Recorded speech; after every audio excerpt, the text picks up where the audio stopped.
can get a tear in the retina because as that jelly separates, it can pull in some weak areas of the retina and cause a tear. And that can be dangerous because fluid can now go in the tear and cause a retinal detachment. This is relatively easily treated when you have a retinal tear so that the retinal detachment can be prevented, but there's no way for you as the patient to know the difference between having a retinal tear and not having a retinal tear. So that's why it's very important to be seen by a very good general ophthalmologist or a retina specialist within the next business day, so hopefully within 24 to 48 hours. Well, the ophthalmologist or the retina specialist will have to do a dilated exam. And when one does a dilated exam, one looks around the peripheral retina or the outer part of the retina very, very carefully. And oftentimes this has to include a scleral depression. And what that means is that the doctor will dilate your eye with drops and will usually lie you down and use a indirect ophthalmoscope, which is a light on the doctor's headband to shine right into your eye, and an instrument to press around the eye so the entire retina can be very, very carefully studied to make sure that there's no tear present.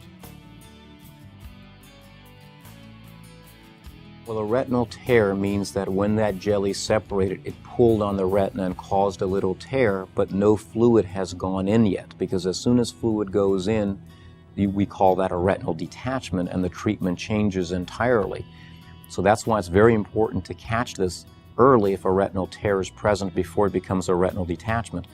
And a retinal tear is treated one of two ways. One can either laser around it to seal it up, or one can freeze it to seal it up. But either way, that way the tear is sealed up entirely so fluid can't go in and create a retinal detachment. But that has to be done before fluid goes in, because if fluid has already gone in, then no longer is it a tear, it's a retinal detachment, and now we're talking about other more invasive forms of treatment. Now what's happened is that fluid has gone into the retinal tear, and fluid has separated the retina, and the retina is starting to fall off like wallpaper coming off the wall.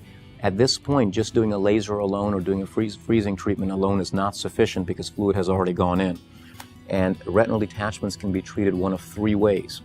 One can either do something called a pneumatic retinopexy, which is usually done in the office where either an air bubble or more frequently a gas bubble is injected, and that gas bubble from the inside of the eye presses on the retina to flatten it and push the fluid out so that the doctor can then go ahead and either laser that tear to seal it up now because the fluid is gone, or freeze it. So that's one way of doing it. The other way of doing it is to do something called a scleral buckle procedure, where the patient is taken to the operating room and a band, much like a belt that goes around your waist, is placed around the retina, and the tear is frozen at the same time, and sometimes the fluid is also drained. Or the third way is to do something called a vitrectomy, where using an automated device, the vitreous jelly is removed and oftentimes either air or a gas bubble is placed, and the retinal tear is either frozen as before or treated with laser photocoagulation. And the shape of the retinal detachment, the location, whether there's blood or not, and the surgeon's preference will determine which one of these three different methods he chooses.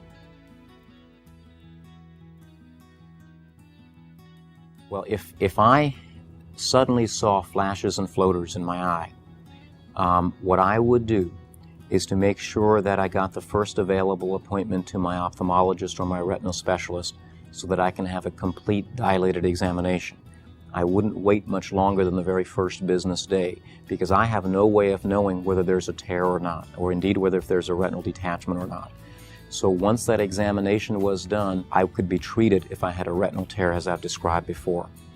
If I had a retinal detachment, what I would see is I would not just see flashes and floaters, but oftentimes I would also see a black curtain, either coming from the side or from the top or from the bottom.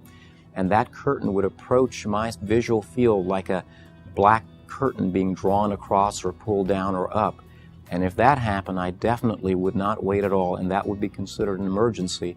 I would call my ophthalmologist or I would call my retina specialist immediately to get in and be seen.